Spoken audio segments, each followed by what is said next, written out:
Vamos começar a estudar capítulo por capítulo. Vamos tentar falar um capítulo por quarta-feira, para a gente ficar bem entendido de Tiago. Tiago, abre sua Bíblia em Tiago, deixa aí aberta. O interessante, queridos, tenho falado isso com certa frequência e realmente eu tenho me surpreendido, né? Como que é interessante quando a gente, não só a Bíblia, mas como você pega tudo para ler. Quando você pega para ler, você vai aprendendo, só crescendo, vai descobrindo coisas que você nem imaginava. E vamos começar falando sobre o significado do nome Tiago. O nome Tiago quer dizer aquele que vem do calcanhar. Ah, isso aqui é isso, gente, aquele que vem do calcanhar, Tiago. Mas o que eu achei interessante é o seguinte: é a mesma raiz do nome de Jacó. É a mesma raiz do nome de Jacó, né, que seria Iago. Então, Tiago. Então, aquele que vem do calcanhar. E o nome de Jacó é aquele que segura o calcanhar, aquele que quer levar vantagem, aquele usurpador. Então, o significado do nome de Tiago seria esse: o que vem do calcanhar, segundo a fonte que eu pesquisei. Certo? A questão do Tiago, são vários nomes sobre Tiago. São pelo menos 4 Tiagos que aparecem na Bíblia. E eu quero que alguém leia Tiago capítulo 1, versículo 1, como que ele se apresenta, como que o Tiago se apresenta. Tiago, servo de Deus e do Senhor Jesus Cristo, às 12 tribos que se encontram na dispensação, saudações. Então ele se apresenta assim: servo de Deus, servo do Senhor Jesus Cristo. E queridos, para a gente hoje, a palavra servo perdeu muito o peso que tinha antigamente. Antigamente, servo era praticamente escravo. Aquela pessoa que servia prontamente, sem reservas. Hoje, servo para a gente já ficou vago, né? Hoje, servo para a gente já perdeu a ideia. Mas quando alguém se apresentava como servo, queria dizer o seguinte: olha, eu tenho um dono, e esse dono é Deus e o Senhor Jesus Cristo, e faço o que Ele quer. Então, Tiago se apresenta assim. Algumas pessoas querem questionar quem é o autor da carta de Tiago. Mas, provavelmente, esse Tiago que escreveu é o Tiago que é apóstolo. E ele também era um líder na igreja de Jerusalém. Alguém abre para mim em Atos 15, versículo 13. Outra pessoa lê para mim em Gálatas 1, 19 e Gálatas 2, 9. Tiago, Atos 15, 13, Gálatas 1, 19 e Gálatas 2, 9. Quem achou? Atos 15, 13, pode ler. E havendo-se eles calado, tomou Tiago a palavra, dizendo: varões irmãos, ouvi. Então aí Tiago era um dos líderes da igreja em Jerusalém. Antigamente, como que resolvia qualquer questão? Porque, queridos, assim que saiu o cristianismo, muitas doutrinas não foram definidas como hoje nós temos a definição de doutrina. Não foi assim. Então, à medida que surgia um impasse, o pessoal reunia, iam até os apóstolos discutiam, buscavam respaldo no Velho Testamento e na experiência com Jesus e decidiam. E Tiago era uma das pessoas que tinha peso na palavra. Era Tiago, Pedro, João, e depois se juntou a eles o apóstolo Paulo. Gálatas 1,19. Eu não vi outro dos apóstolos, senão Tiago, o irmão do Senhor. Então esse Tiago, que é apóstolo, né, é apresentado também como irmão do Senhor Jesus Cristo. Gálatas 2,9. E quando conheceram a graça que me foi dada, Tiago, Cefas e João, que eram reputados coluna, me estenderam a mim e a Barnabé e a destra de comunhão, a fim de que nós fossemos para o gentil e eles para a circuncisão. Então quer dizer, Tiago é apresentado como uma das colunas da igreja, né? Tiago é apresentado como uma das colunas. Então ele era apóstolo, ele era líder. E abre aí para mim, esse Tiago realmente era irmão de sangue de Jesus. Agora olha o privilégio, né? Às vezes o pessoal fala: liderar irmão é isso, liderar irmão é aquilo. Mas Jesus teve todo tipo de experiência. Liderou um grupo de irmãos. A gente sabe que os apóstolos eram casca dura. Tanto é que esse Tiago aí, né, nós vamos ver aqui que ele é citado apenas 2 vezes antes de ele assumir as outras áreas. Então ele não era um líder de destaque, não era um líder de destaque. Abra sua Bíblia e lê para mim, alguém? Estamos estudando a carta de Tiago, estamos começando a falar sobre Tiago. Mateus 13:55, alguém lê para mim? E Marcos 6:3. Então estamos falando sobre a carta de Tiago. Tiago quer dizer aquele que vem do calcanhar, que a raiz do nome de Tiago é a mesma raiz do nome de Jacó, né, que também é o usurpador, que segurou no calcanhar. Esse Tiago era líder na igreja de Jerusalém, era uma referência, uma coluna na igreja apresentada por Paulo. Então Mateus 13:55 e Marcos 6:3.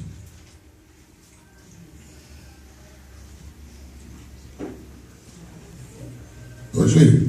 Não é este filho do carpinteiro?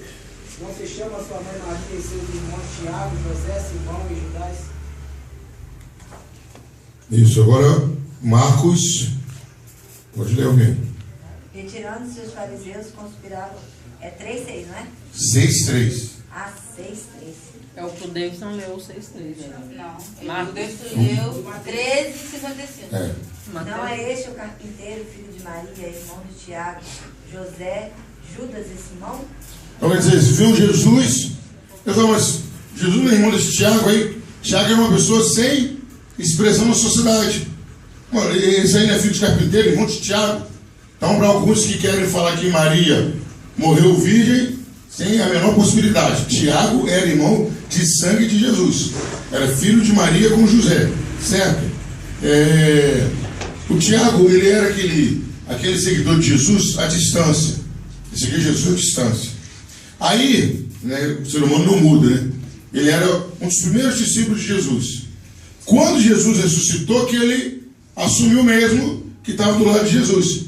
Ele é aquele apóstolo que seguia Jesus, estava com ele, né, como o caso de... A gente fala muito de Pedro, de Judas, malhando o Tomé, mas a gente observar, quando Jesus foi preso e foi à cruz, quantos apóstolos estavam no pé da cruz? Só um, só João. Cadê os outros 10? Um tinha cometido suicídio, Judas cometeu suicídio. E os outros 10? Desapareceram. Ninguém viu, ninguém sabia, tanto é que quando eles se reuniam para orar, eles faziam isso como? Portas trancadas. Porta trancada, janela fechada, porque eles tinham medo de retaliação. Até quando Jesus também voltou, né?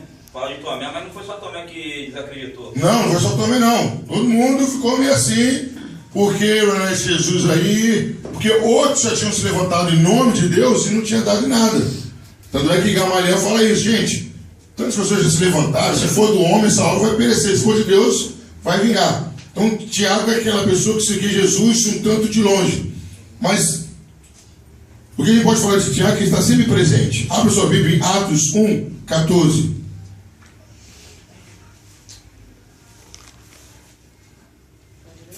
Pode, Atos 1:14. Todos estes perseveravam unanimemente em oração, com as mulheres e Maria, mãe de Jesus, e com os irmãos deles. Então, com os irmãos dele. Então, estavam todos ali orando, esperando. Aqui é bom que o pessoal vai lendo, vai falando em mistério junto, né? Já enrola a língua, aqui é assim mesmo. Até para ler a Bíblia, pega fogo. Tá? Então, abra sua Bíblia, você que chegou agora, abra sua Bíblia em Tiago. Está na carta de Tiago, é lá no finalzinho da Bíblia. Estamos falando sobre Tiago, o autor da carta. Já falamos que o nome dele tem a mesma raiz do nome de Jacó, que vem de calcanhar. Ele era apóstolo. E aqui nós vamos ver que Tiago também estava esperando a descida do Espírito Santo.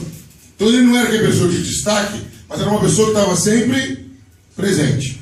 Ele não podia ser aquela pessoa que fazia a diferença, mas Tiago estava ali sempre presente. Segundo o historiador Flávio Joséfo, deixa eu fazer um parênteses aqui. Gente, não é porque a pessoa falou algo que você tem que acreditar, não. É bom quando você for citar alguém, você fala, segundo ele, se foi errado, Problema dele. foi ele que falou, estou falando o que ele disse. Tiago foi martirizado por volta do ano 63 depois de Cristo. Ele foi morto por causa do Evangelho. E essa carta de Tiago é uma carta considerada carta pastoral, conselhos pastorais para estar orientando. Com esse Tiago que eu falei que tinha mais 3. A Bíblia fala de 4 Tiagos, né? Um deles. Aí tem um outro Tiago que também era apóstolo, né? Abre aí Mateus 10, versículo 2.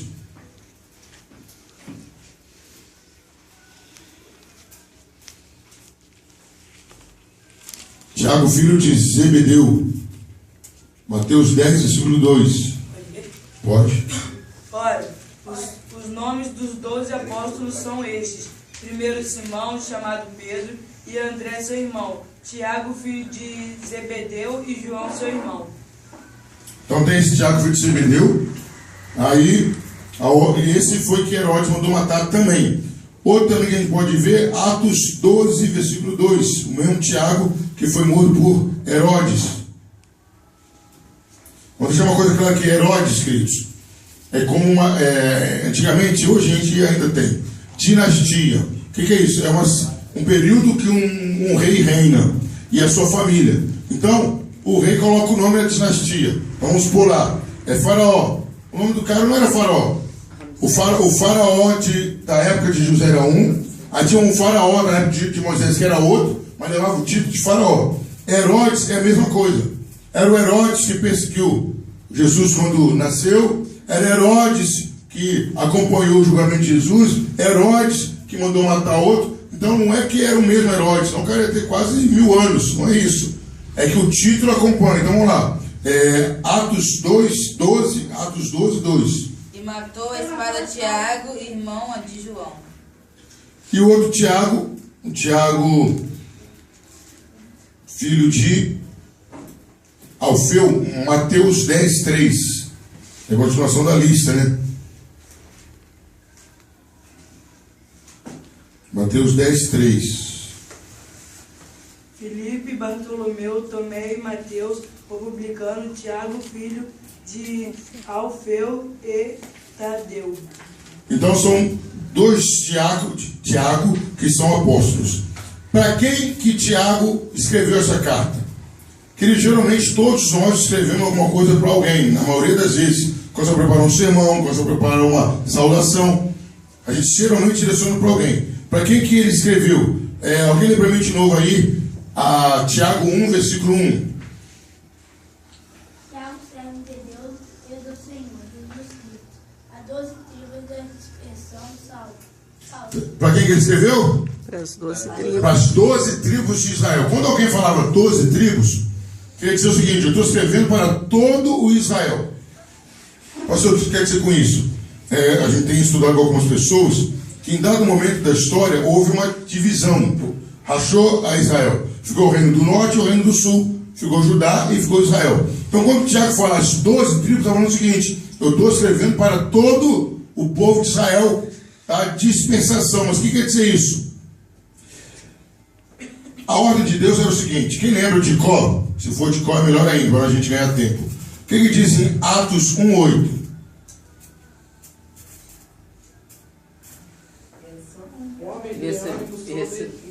Inconstante em todos. Não, Atos 1:8. Atos. Recebereis Poder ao descer sobre vós o Espírito Santo, e serei minhas testemunhas em Jerusalém, como Samaria e em Judéia, aos confins da terra. É isso aí. Amém, Jesus. Semana que vem vamos fazer um chapéu quente para o pessoal soltar a voz. Mais ou menos. Atos 1:8 fala que o Espírito Santo desceria, iria capacitar as pessoas de poder. Esse poder é a origem da palavra díname, um poder de explosão, para que elas fossem testemunhas em Jerusalém, na Judéia, Samaria, Galileia, Samaria, até os confins da terra. O que aconteceu com o povo? O povo recebeu o poder. Glória a Deus. Mas eles ficaram no lugar. Eles começaram a querer colocar o evangelho dentro da religião que eles tinham, que era o judaísmo. Ninguém saiu. O que Deus fez? Mandou uma tremenda perseguição. Aí era cristão correndo para tudo quanto é lado. Foi correndo, foi fugindo, quem ficava era morto. Aí por isso que fala que ao Israel da dispersação, quer dizer, aqueles cristãos que foram dispersos, espalhados. Mas por que eles foram espalhados? Porque Deus queria que eles saíssem para pregar o evangelho e eles não saíram para pregar o evangelho. Então como que Deus tinha que cumprir o propósito dele? Mandou uma perseguição. Aí a gente abre um parênteses nisso e fala: olha, às vezes o mal que veio sobre a sua vida é para que você cumpra o que Deus quer na sua vida. É verdade. Deus colocou um plano na sua vida. Deus colocou um propósito na sua vida. E você está teimando fazendo do seu jeito. O que Deus faz? Bom, você vai para o bem, vai para o mal, mas você vai. Então os judeus estavam todos satisfeitos. Imagina 120 membros, só que coisa gostosa. Cheio de poder. Todos batizados com o Espírito Santo. Que problema você tinha? E comendo a mesma coisa, sem dívida, sem... Sem nada. Dividiu o pão no almoço, na tarde, café da manhã. Um já olhava para o outro, glória. E tinha um doente, o outro já era curado. Assim direto, não tinha problema. E liderados pelos apóstolos. Tanto é, que por que Paulo foi chamado? Para os gentios. Para os gentios. Porque os outros 12 não estavam querendo sair. Ou quando eles saíam, olha, o evangelho é o seguinte: você tem que fazer alguns rituais judaicos. Aí, não, vamos pegar um cara que fala a língua deles. Paulo foi chamado como o salvador da pátria de pregação do evangelho. Tanto é que Paulo fez 3 viagens missionárias, o negócio lastrou. E os outros não. E quando Pedro ia ainda, Paulo falou: Pedro, fica em casa, fica em Jerusalém, fica lá quietinho, que você é judeu até o tutano, o que você fala como judeu. Então, voltando aqui, a gente está falando. Queridos, o que eu quero dizer é isso: o propósito de Deus na sua vida vai cumprir. O problema é que a gente pega como um barco, joga a nossa âncora no lugar. Estou aqui, se Deus quiser me usar, vai me usar assim, da maneira que eu quero. Só... Está de brincadeira. Você vai falar como que eu vou te usar. Então, queridos, a dispensação veio para que o evangelho alcançasse outros lugares, outras pessoas viessem a ser salvas. O apóstolo Paulo é um exemplo disso. Deus chama Paulo para isso. Então, Tiago escreve aos crentes que estão espalhados. Agora imagina, quando você muda por livre espontânea vontade, já é desconfortável. E o judeu, querido, ele leva muito a religião a sério. Mesmo que ele se converteu ao cristianismo, ele guardava muita coisa. Vamos tentar entender o seguinte: o cristianismo não é oposição ao judaísmo. Amém, igreja? Amém. O cristianismo é a complementação ou a concretização do judaísmo. Porque o judaísmo era tudo que estava sendo preparado para a vinda de Jesus Cristo. Tudo que o judeu sabe era uma preparação de Deus para eles se encontrarem com Jesus. Só que tem que Jesus veio e eles não entenderam que Jesus de Nazaré era o Cristo. Aí veio então o cristianismo. E aí eles começam agora a ter dificuldade fora. Por que essas dificuldades? Espalhou a fama. Aonde chegava o cristão era sinônimo de tumulto. Por que tumulto? Alguém adorava um Deus, alguém tinha uma prática de magia, o cristão chegava lá, pregava o evangelho, o poder de Deus se manifestava e as pessoas paravam com aquilo. Então aquilo começou a dar prejuízo. Então o cristão era precedido pela fama. Quando ia um cristão, falava: vem problema aí. Tanto é, tem uma frase linda em Atos 17:6, eles falam o seguinte: os transtornadores do mundo chegaram até nós. Quer dizer, os caras que causam tumulto estão aí. Porque chegavam pregando o evangelho, falando de Jesus, e aquilo causava um impacto. Eu não lembro qual foi a cidade, eu tenho um sonho ainda de ver isso, ou magia ou qualquer outra coisa. É que as pessoas pegavam os livros de magia e queimavam em praça pública por causa do evangelho. Quem vivia daquilo, o pessoal começou a ficar doido, começou a dar prejuízo. Então os outros cristãos eram perseguidos. Agora imagine você, numa cultura diferente. O judeu não come carne de porco. Em hábito diferente, em pensamento diferente. Não, adventista também não. Adventista também não. Não, só não. E ainda perseguido. Não é como é hoje aqui, que a gente pode abrir a igreja e falar do evangelho, entregar folheto na rua. Não é isso não. Aonde tinha um cristão, tinha problema. Ou a pessoa era convertida, ou a pessoa passava a perseguir o cristão. Aí Tiago escreve exatamente para essas pessoas, para acalmar as pessoas, para orientar as pessoas. E Tiago, no capítulo 1, nós vamos ver, nesse estudo, que Tiago combate muito a religiosidade. E combate muito a religião. Por causa de quê? Que alguns judeus estavam sendo contaminados por isso. A gente vai perceber também na carta de Tiago, que ele dá muita ênfase ao Velho Testamento. Ele pega muito símbolo do Velho Testamento e aplica. Muito assunto do Velho Testamento, Tiago coloca no dia a dia. Eu achei interessante que Tiago é visto como o profeta Amós do Novo Testamento. Agora vamos fazer a pegadinha que sempre pergunte sempre.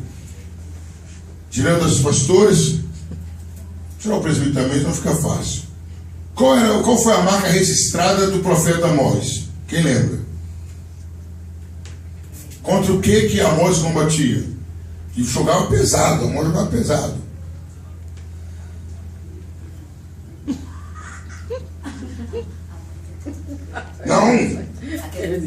Não, Zé. Ele só abaixo. Não, ela perguntou se Amós ia casar com prostituta. Não, só um só.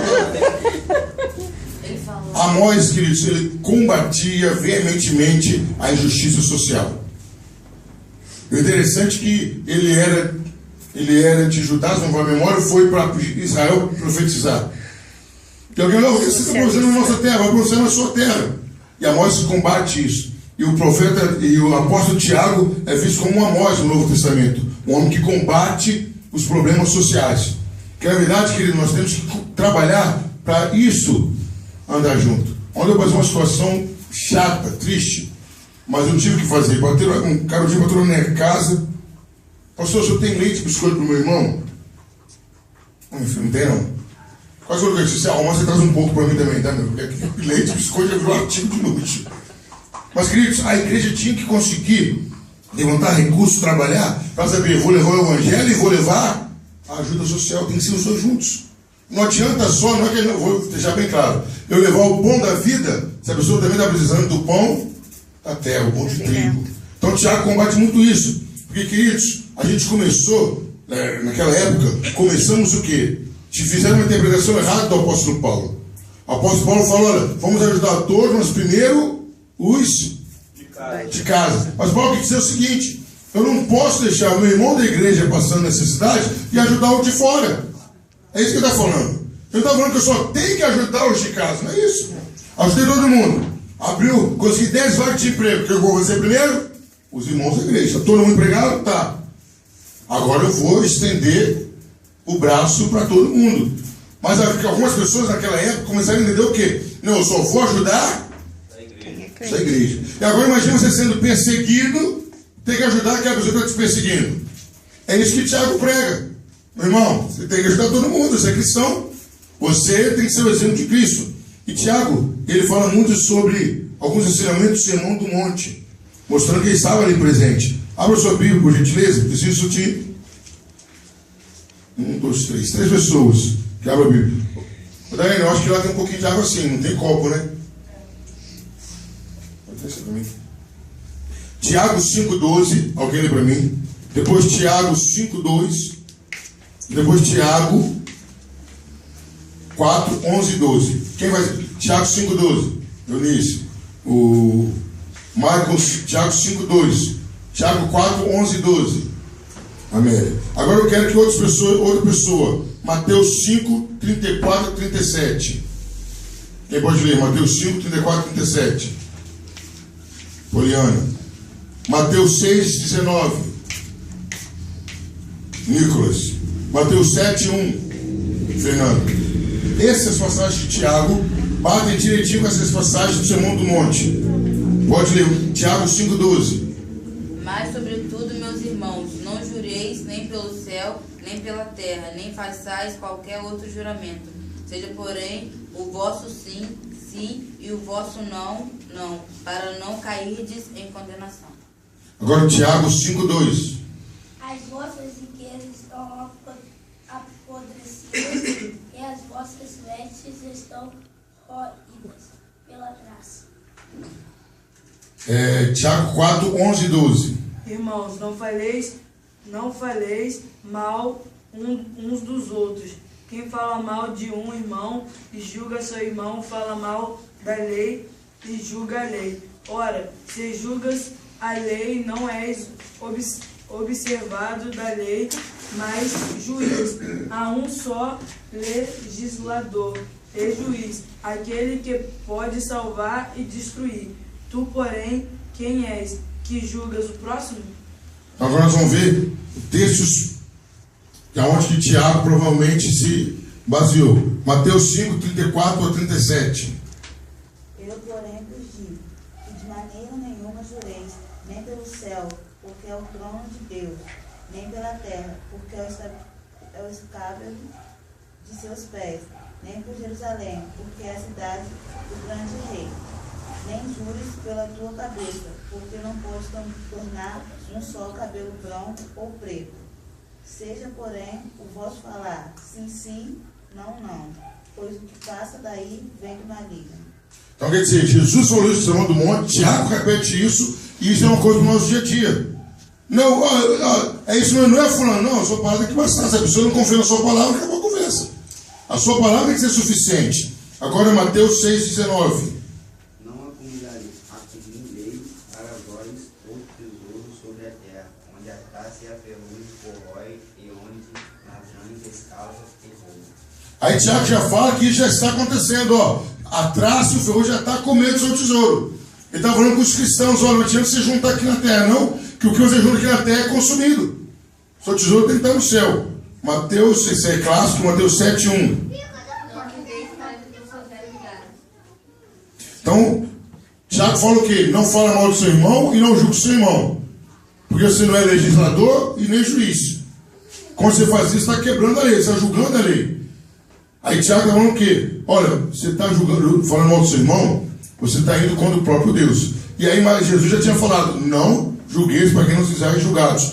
Não emitam parecer do seu irmão, porque não é seu dever falar isso. Você pega seu parecer, guarda para você e pronto. Algumas características da carta de Tiago, que nós vamos ver agora aqui. É a epístola de Tiago que os cristãos, judeus, a quem ele se dirige, enfrentam problemas pessoais em suas congregações, em suas igrejas. Dentro desse contexto, passavam por grandes provações e tentações. Tiago 1, versículo 30, alguém para mim, por gentileza.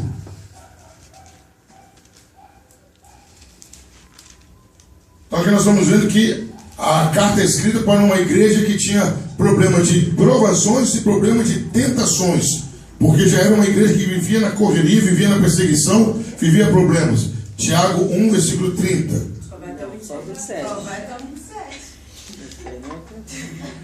Então eu de gráfico aqui. Lê o 25 para mim, por gentileza. Ou 1:3, perdão, 1:3. Sabendo que a prova da vossa fé obra a paciência. Então o Tiago fala, ó, vocês estão com problema? Isso gera paciência. E uma coisa que é interessante, como que a gente, às vezes, entende até um recado de Deus de maneira errada. Se levantar alguém aqui tomado pelo Espírito Santo e falar, olha, chega para a irmã de Silene, né, já tem bastante experiência, caminho, uma estrada rodada bastante, e fala com ela assim, ó, eles estão matando um vento. O crente na hora fica assustado, ai meu Deus, o vento. Ei, vento de Deus é para tirar a folha que não presta mais na sua árvore. Amém, igreja? Amém. Glória a Deus. Eles que vão te provar, meu Deus, Deus está aperfeiçoando o seu caráter. É isso que a gente às vezes interpreta Deus errado. Deus avisa para você saber que é Ele que está no comando. Porque se não avisar, você vai começar a procurar pecado em você, procurar solução, falando que se Deus mandou o vento, na hora de Deus Ele vai parar o vento. Então é isso que o Tiago está falando. Ó pessoal, da dispensação, está disperso aí? Reprovação da parte de Deus. Isso está gerando paciência em vocês. Isso está gerando você confiar mais em Deus. E queridos, não adianta. Tem coisa que a gente não aprende sentadinho aí, ouvindo a palavra. Tem coisa que não aprende a gente escrevendo. Tem coisa que você só aprende na prática. Aí, não adianta. Teve que dispersar também para o evangelho ser disperso. Né? Exatamente, teve que dispersar. E ainda assim, com certeza, tiveram cristãos que se acomodaram. Vou arrumar uma casa bem escondida aqui para ninguém ficar sabendo. Não, é isso não. Eu dispersei você ora. Encabar um pouco dessa história também, que a pessoa está na prova, ela está em pecado. Exatamente. Está em pecado, está em pecado. Não, e a gente que é crente, é difícil conviver com crente. Tá magro, falei, Deus está pesando a mão. Está gordo, fala, o passo tá bom, ainda te chama de cavalo, de égua. Qual é o ponto de equilíbrio desse cara? Você passa com um carrão e fala, duvide de dizima, está roubando Deus para comprar carro. Aí você está a pé e fala, tá vendo? Não é de si mesmo, meu Deus. Está difícil a gente entrar num consenso. E queridos, não é o ímpio, não. É o crente, o cristão, a pessoa que está aqui dentro. Então, queridos, a gente tem que começar a definir algumas coisas que para cada um, Deus vai tratar de um jeito.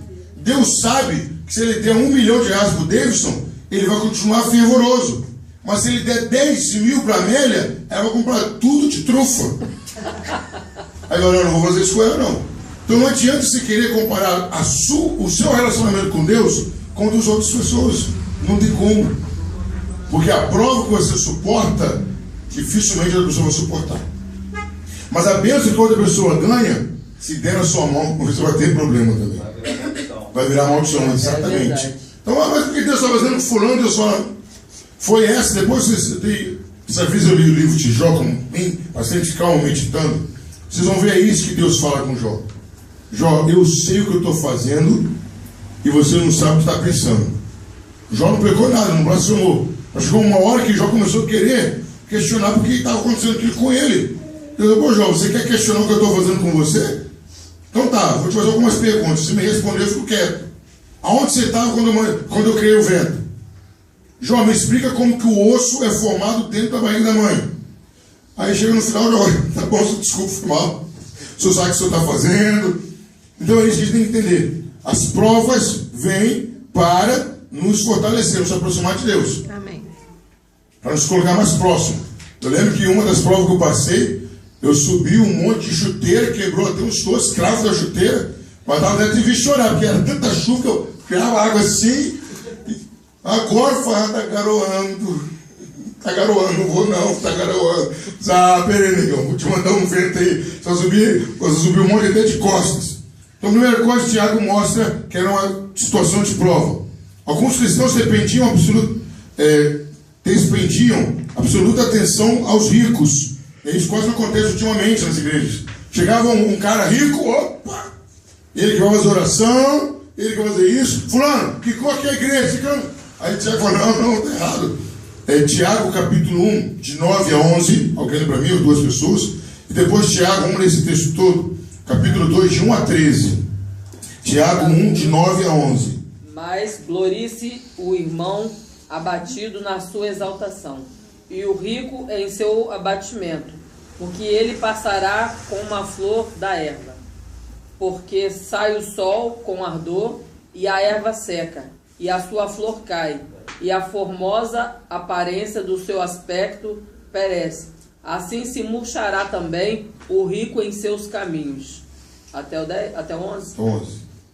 Então o Tiago está falando do quê? Olha, ô rico, para de ficar cheio de flor, cheio de coisinha, que uma hora vai acabar isso. Mas por quê? Naquela época já tinha aquela situação, fulano, vamos dar uma atenção para fulano. E aí Tiago combate isso. Combate a igualdade. Não importa quanto você ganha, não importa o que você veste, não importa como está a sua conta bancária, não importa até se você não tem conta bancária. Você é um cristão, remido e comprado por de Jesus. E isso impede igualdade. A diferença, queridos, entre eu e vocês, até questão de cargo, é só uma. Eu tenho muito mais responsabilidade que vocês, mas não sou melhor que vocês em nada.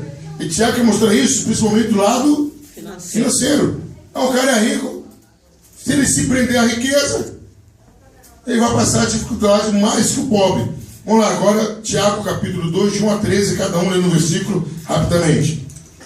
Meus irmãos, não tenhais a fé em nosso Senhor Jesus Cristo, Senhor da glória, em acepção de pessoas.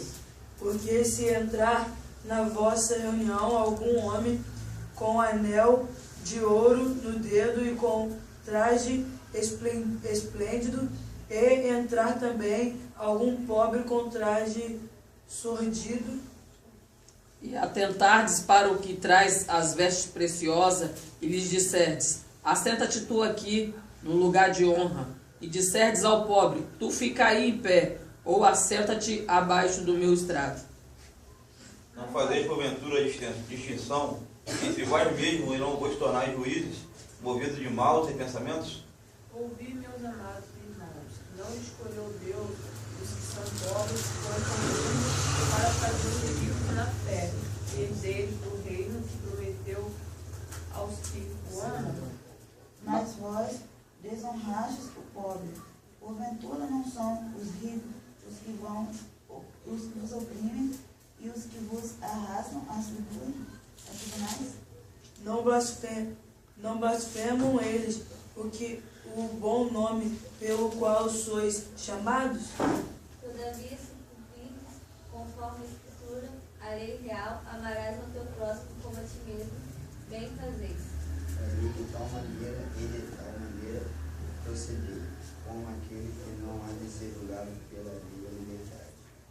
Porque qualquer que guardar toda a lei e tropeçar em um só ponto, tornou-se culpado de todos. Porque aquele que disse, não cometerás adultério, também disse, não matarás. Se tu, pois, não cometeres adultério, mas matares, estás feito transgressor da lei. Falar de tal maneira, e de tal maneira procedei, como havendo de ser julgado pela lei da liberdade. Porque o juízo será sem misericórdia para aquele que não usou de misericórdia. A misericórdia triunfa sobre o juízo. Então, queridos, olha o contexto da igreja, das pessoas que Tiago mandou a carta. Primeiro, não estavam entendendo a tentação e a provação. Segundo, eram pessoas que faziam acepção. É até difícil acreditar nisso. Como assim, pastor, difícil acreditar? Eles eram cristãos judeus dispersos, vivendo perseguidos, e ainda assim criavam esse tipo de problema. Um cara chegou com um anel de ouro no dedo, uma roupa bonita. Ô, fulano, senta aqui do lado. Tiago fala, não. O rico senta aqui e o pobre fica em pé. Aqui na nossa igreja está meio apertado, tem um monte de pobre que fica em pé, né? E quem está sentado não é que é rico, não, chegou primeiro, né? É isso aqui. Mas Tiago tem nem rico para sentar também? Tem nem rico para sentar. Não tem nem rico para sentar, tem nem rico para sentar. Né? Mas em nome de Jesus, esse ofício, Deus vai converter o Henrique, Tavares, o Marcos Teixeira, vai converter essa turma toda e vem para cá, né? Tá friboi. Tá friboi. Em nome de Jesus. Vamos comprar em nome de Jesus. Então, querido, o que Tiago está mostrando aqui? Um problema da igreja da época dele. Aí Tiago também fala uma coisa interessante, que enquanto eles bajulavam os ricos, eram esses ricos que roubavam os próprios cristãos. Abra sua Bíblia em Tiago 5, de 1 a 6.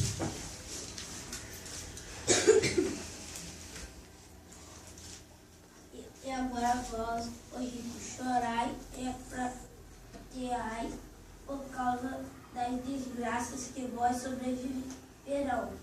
As vossas riquezas estão apodrecidas, e as vossas vestes estão roídas pela traça. O vosso ouro e a vossa prata se enferrujaram, e a sua ferrugem dará testemunho contra vós, e comerá como fogo a vossa carne. E entesourastes para os últimos dias. Este é o salário que provavelmente estiveste aos trabalhadores, se fará os vossos campos. Clama e os clamores dos ceifeiros têm chegado aos ouvidos do Senhor dos Exércitos.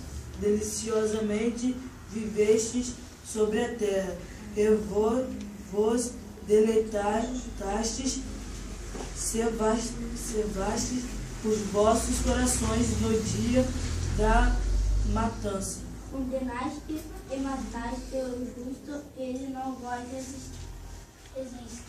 Queridos, olha o versículo 4 que diz: vocês retiveram o salário do trabalhador, vocês prenderam o salário do trabalhador que trabalhou para vocês, eu vou cobrar isso de vocês. Então, Tiago, se você já leu o livro de Timóteo, se você não leu, eu quero sugerir a você que até semana que vem você leia, você vai entender muito mais Tiago. Tiago vai combatendo aquelas pessoas que usurpavam, roubavam os trabalhadores que eram cristãos, tanto o rico como o pobre. Chegava lá, o próprio pobre colocava o rico ali sentado. O patrão que roubou o salário dele e colocava ali. Tiago fala, gente, está errado, todos são iguais diante de Deus. E aí tinha um outro problema ainda na igreja, entre os dispersos, que Tiago escreve, Tiago 3, versículo 1. Meus irmãos, não sejais muitos de vós mestres, sabendo que receberemos um juízo mais severo. Eles tinham um problema que havia uma disputa entre eles para cargo de igreja na liderança. Olha que povo complicado de se lidar. E Tiago tinha que consertar tudo isso, orientar tudo isso. Mas o principal problema, queridos, que a gente vê na carta de Tiago, e por aí nós vamos parar, porque a gente também não adianta falar muito, eu quero que você memorize isso, nós vamos fazer uma revisão rápida agora aqui.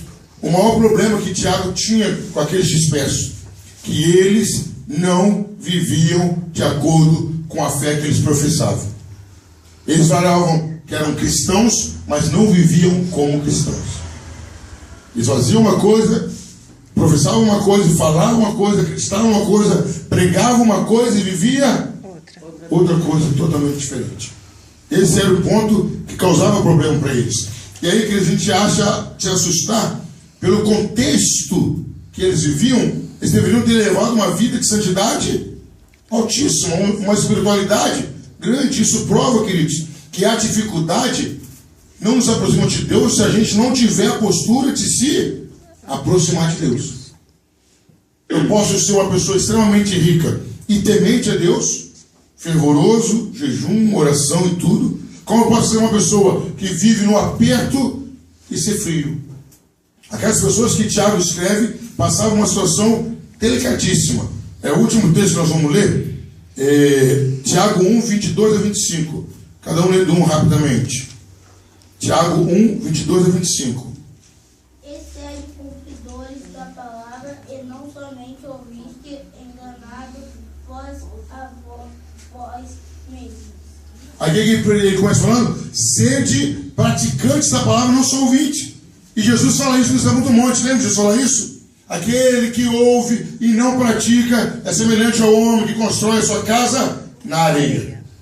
O grande problema era isso. Tiago está falando, olha, vocês têm que viver o que vocês estão aprendendo. Vocês têm que viver o que vocês estão pregando. Vocês têm que aprender o que vocês estão ensinando. Se você não viver, não adianta. Versículo 23. Porque se alguém é ouvinte da palavra e não cumpridor, é semelhante ao varão que contempla ao espelho o rosto natural. Porque se contemplar a si mesmo e logo se esqueça de como era. Entretanto, aquele que atenta bem para a lei perfeita, a da liberdade, e nela persevera, não sendo ouvinte esquecido, mas executor da obra, este será bem-aventurado no que fizer. Aí Tiago fala, você ouvir e não praticar é igual você olhar no espelho e sair. Daqui a pouco você já não lembra o que você viu. Você tem que voltar lá. Quando você já viu isso? Você olhou, tá bom. Aí você é isso que o Tiago está falando. Aquele que ouve a palavra e não pratica é igual você olhar no espelho. Passou um tempinho, você já esqueceu. Você tem que voltar lá. As mulheres devem entender um pouquinho disso melhor. Vai lá e passa uma coisa na maquiagem e volta. Olha o cabelo e volta. Olha o brinco e volta. Olha isso. Olha... E Tiago fala isso. Quem ouve a palavra e não pratica é semelhante a isso. E também a gente vai ver na carta de Tiago, mais para frente, hoje não vamos nos prolongar muito, que havia um grande problema sério deles com a língua. Os crentes que Tiago escreve causavam divisão na igreja, causavam conflitos, criavam um problema na igreja por causa da língua, de falar demais, de criticar demais, de apontar demais. E isso deve ter acabado no século XXI, né? Com tecnologia deve ter acabado esse problema de falar demais um do outro. E Tiago fala isso. E ele fala, olha, você quer ser religioso? Pratica o bem e refreia a sua língua. Se você refreia a sua língua, se segurar a sua língua, você é religioso. E isso aí, queridos, não é só falando mal, não. É da maneira que você se expressa, o que você fala, o que você faz. É tudo isso. É uma maneira de você ser religioso. E a carta de Tiago, em geral, ele quer combater a imaturidade espiritual dos crentes. E nós vamos para aqui, para a gente depois continuar semana que vem. O grande problema era esse. Aqueles crentes, apesar de toda a prova, apesar de toda a dificuldade, apesar de estar vivendo em outra cultura, em outro lugar, eles não conseguiram amadurecer espiritualmente. Aí vamos terminar com pergunta. O que você entende que é uma pessoa madura espiritual? Vou perguntar para um por um. Vai pensando aí. O que você entende, na sua opinião, o que é uma pessoa madura espiritualmente? Vou perguntar agora, não é semana que vem não. Enquanto isso eu vou fazer uma revisão rápida aqui com vocês. O nome de Tiago quer dizer o que vem do calcanhar. Tem a mesma origem, tem a mesma raiz do nome de Jacó. Certo? Quantos Tiagos o Novo Testamento fala? 4. Né? O autor da carta, o que nós podemos falar dele? Ele era o quê? Irmão de Jesus. Servo de Deus, irmão de Jesus, a desigualdade social. Qual o personagem do Velho Testamento que ele é comparado? Amós. Você ainda não tem a certeza que é o Tiago, irmão de Jesus. Né? A certeza não dá.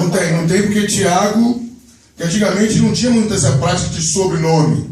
Era Pablo, filho de Sidney, ou Erivelto, filho de Camargo. Não. Lá naquela época já tinha heresia, tá certo? Já tinha heresia naquela época. Já tinha heresia. Gabriel, filho de quem, Gabriel? Hã? Gabriel, filho da Ângela, o Wallace, filho do Pepeu, era assim, né? Não tinha o nome, David, filho do Davi, não tinha o sobrenome que tem hoje. Aí quando aparecia alguém que muito parecia, falava, fulano, filho de Davi, da cidade tal. Aí depois que foi surgindo os sobrenomes, né? Igual Jesus, filho de Davi, de Nazaré. Aí não tem como, certo? Então, vamos lá. Nós falamos algumas coisas sobre Herodes. Quem nós falamos sobre Herodes? Matou, perseguiu. Perseguiu quem?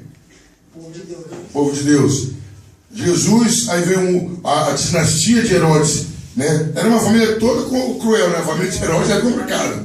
Há um detalhe que eu esqueci. Nossa, um detalhe famosíssimo. Quem foi que cortou a cabeça de João Batista? Herodes. Antipas. Então o que eu quero dizer, Herodes não é o nome de uma pessoa, é uma dinastia. É um período que uma família está no poder. Então o Herodes na época de Jesus, Herodes de João Batista, Herodes que perseguiu os apóstolos, né? Graças a Deus acabou Herodes, aí veio o PT. Né? Acabou Herodes, veio o PT. Né? Mas graças a Deus acabou o PT, agora está vindo o PMDB, pronto, já está. Piorando um pouquinho mais. É pessoal, pastor. Pessoal. Aí eu estava falando no telefone com um amigo meu, aquele nosso amigo. O senhor sabia que o Temer é satanista? Você sabia que você votou nele, né? Tá ligado nisso? Ou é meio farinha que votou? Tá ligado que você colocou o cara lá. Agora, você vota no prefeito e esquece do vice-prefeito. Vota no presidente e esquece do vice-presidente. Mas, querido, nós temos que estar buscando a Deus. Aí, quando fala sobre as tribos de Israel, o que quer dizer? As 12 tribos, quer dizer o quê? Todo o povo de Deus. Todo o povo de Israel, da dispensação. Esse aqui foi? Por que eles foram espalhados? Porque estavam incomodidos na zona de conforto. Né? Você de 20 anos falando em mistério, comendo de graça, eu domingo. Oh, maravilha. Estavam embriagados do Espírito Santo, só de boa. E eu citei alguns problemas que Tiago queria combater nesse grupo. Quais foram? Alguém lembra de alguns? Fofoca. Beneficiar os ricos. Impaciência na aprovação. Muito querendo ser mestre. Muito querendo ser mestre. Bom, somos de memória, glória a Deus. E onde nós paramos? A imaturidade da igreja espiritual. Agora vem a pergunta para a gente fechar com chave de ouro, passar a régua e semana que vem a gente continua. Na sua opinião, o que é um cristão maduro? Vamos falar deles. Levanta a mão primeiro. Vou falar no livro que eu gosto muito aqui, Eclesiastes 12, 13 e 14. A pergunta que o senhor falou. De tudo que se tem ouvido, a suma é: temer a Deus, guardar os seus mandamentos, porque isto é o dever de todo homem. Porque Deus há de trazer juízo a todas as obras, até que estão escondidas, quer sejam boas ou quer sejam más. Então temos que ser obedientes e guardar os mandamentos e fazer aquilo que está escrito. Então, uma pessoa madura é aquela que segue os mandamentos. Ministra Silvia. A pessoa madura espiritualmente é aceitar o benefício de Deus, mas aceitar as provações também. Porque vai forjar nosso caráter, vai fazer de nós pessoas mais maduras. E a gente saber que Deus, Ele é soberano, a vontade dele não se explica. É Ele e pronto. Os outros falam sobre livre-arbítrio, mas eu acho que cristão não tem livre-arbítrio. A vontade é do Senhor e acabou. A nossa vontade hoje já não... Que vai ter uma ministra assim. Ah, eu já tenho. Eu posso falar, então. Já é nossa. Fala, Grisai. Concordo com a ministra. Igualmente. Somos iguais. Olha minha mente. Tem mais para falar sem ser concorda com a ministra ou com o Davidson. Tem algum outro... Wallace, o que é uma pessoa, um cristão maduro? Ser não possível. Maria Eduarda. Poliana. Concordo com a Silvia. A Silvia acabou que responde todo mundo. Gabriel, o que é uma pessoa madura, um cristão maduro? Jéssica. Jagrisa Célia. É não deixar nos abater com as circunstâncias e ser mais obediente. E ouvir mais. Né? Marcon Felipe. Ana Cristina. Concordo com a Silvia e com o Deus. Vamos, atenção, vamos ouvir a voz da experiência. Toque as trombetas. Jacorisa Dilcilene, a anciã presente. Rapaz, é incrível, a pele dela, ela não tem uma ruga, gente, é incrível. Esse formal é muito bom.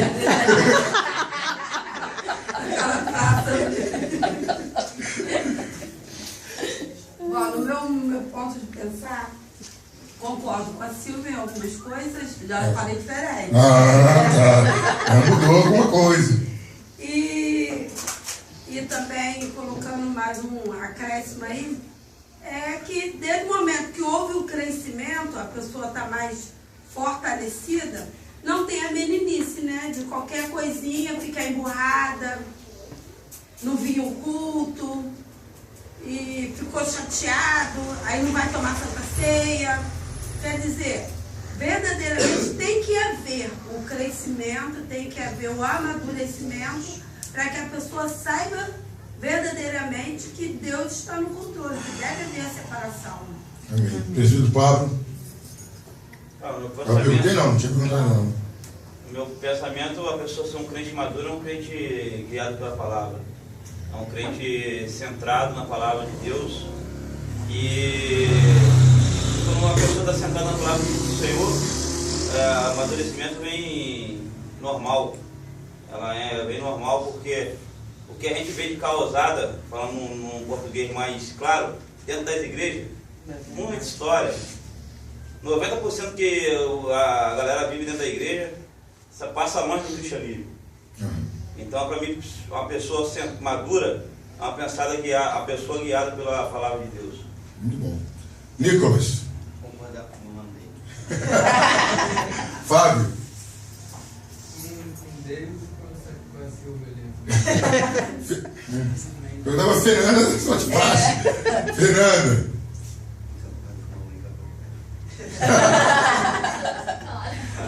Esther. Concordo com a Silene. Jeremias, o que é um cristão maduro, na sua opinião? Daiane. Ana Cristina. Ana Cláudia. Você tá rindo. Felipe. Vamos lá, pastora Fabiana, depois pastora Flor. Eu concordo com todo mundo. Pastora Flor. É verdade, todo mundo falou muito bem. E se nós estamos assim guiados, baseados na palavra, logicamente que a gente vai entender que maturidade é você estar pronto, aberto para aceitar a vontade do Senhor, para Deus fazer o que Ele quiser. A gente tem que estar consciente disso. Uma vez que nós entregamos a nossa vida na mão do Senhor, nós não temos mais vontade, né? O que Ele fizer, a gente ter certeza, o que acontecer, a gente ter essa certeza que é Deus que está no controle, Ele que está fazendo e ponto final. Né? Eu vejo, isso é maturidade. E foi falado aqui com muita propriedade, muito bem encaixado para a gente finalizar, que à medida que você vá convivendo com a Bíblia, a sua maturidade é inevitável. Exatamente. Você tem que conviver com a Bíblia. O que quer dizer com isso? Ler, meditar, pegar aquilo e colocar na sua vida. É verdade. Eu tenho estudado com algumas pessoas, e queridos, é incrível como que o ser humano se repete séculos e séculos. São poucos os que conseguem inovar alguma coisa, é difícil. Você não vê o que fizeram em Gênesis, o cara às vezes repete em Êxodo, o cara vai em Levítico, repete em Números, Deuteronômio repete, você vai em Juízes. Se você pegar o livro de Juízes, você vai assim, ó, isso aqui é o ser humano do século XXI. E ó, quantos anos tem atrás. Agora a gente pega Tiago e vê o quê? Mesma coisa. Vem acontecendo hoje. Vem acontecendo hoje. A nossa igreja não tem esse problema, espero que não tem esse problema. Nunca teve, agora não vai ter. Espero em Deus que vocês preservem isso. Quantas igrejas, conforme for o dízimo do cara, o que acontece? Cara de tarreta. O cara manda e desmanda. Então, queridos, problema de séculos atrás, quer dizer, Tiago morreu provavelmente no ano 63 depois de Cristo, estamos no ano 2016 depois de Cristo e ainda vemos coisas acontecerem. Ainda vemos atitudes tão marcantes, né? Então, finalizando, o ser humano, ele se repete constantemente. A história parece que não muda, mas cabe a nós agora mudarmos a história. Salomão vai falar que nada que tem hoje é novo, né? Rapaz, queria dar uma ovelha, já tem, né? Exatamente isso, queridos. E a gente tem que parar e ler a história do dia a dia, e ler a Bíblia e falar, Senhor, será que eu não estou fazendo isso aqui? Foi lido um texto interessante que a gente leu aqui, que eu falei. O cara não mata. Nunca matei, ao caso de sente tal. Mas adultera. É a mesma coisa, meu irmão. Você quebrou uma parte da lei, é culpado por todos. Ó, eu nunca fiz isso, mas você faz aquilo. Aí Tiago está querendo chamar atenção e vai nos chamar atenção ao longo do quê? Você tem que ser um varão em todos os aspectos. E muitas das vezes, não cortando, mas falando, até a questão de julgar. O que mais a gente vê, né, é sendo juiz, apontando e julgando o nosso próximo. E que ele fala também a respeito disso. E outra coisa, às vezes a gente acha que pecado é adulterar, roubar, fornicar, fumar, beber. Esquece do que tem acontecido muito nas igrejas. A maledicência é a língua. Esse pecado, eu falo que o diabo tem entrado nas igrejas, na vida de muitas pessoas, com esse pecado, uma sementinha, a maledicência. É o falar do outro, né? Eu lembrei agora aqui, desculpa interromper, lembrei agora de um homem que matou 6 milhões de judeus. Não fumava, não bebia, não jogava. Verdade. Adolfo Hitler. E Tiago mesmo mais pra frente vai falar que quem consegue frear a língua é achado como um varão valoroso, né? Exatamente. Varão exemplar. Então, E Tiago usa uma expressão pesada mesmo, ele fala como aquele freio que põe na boca de cavalo, não põe isso na sua boca. E ele fala tão pesado esse texto, que ele fala que a língua é o menor órgão do corpo, mas com ela você pode incendiar uma floresta. Né? Olha pra você ver como não, tem língua e consegue abraçar a floresta, né? e é difícil de domar, né? Quem consegue refrear sua língua, né? E, queridos, quando a gente fala de língua, não é de boi, não, é nossa mesmo. Mas não é só falar dos outros, não. É o que você fala no seu dia a dia. Exatamente. Tá frio, você excomunga o frio. Tá sol, você excomunga o sol.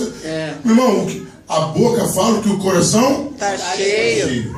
Então comece a encher o seu coração da palavra de Deus. Conversa, né? Não vos enganeis. As conversas. Mais conversas corrompe os bons costumes. Exatamente. É isso. Tiago fala de relacionamento, mas você tem que começar também a vigiar o que você fala quando está sozinho, ou como está com alguém, o comentário que você faz.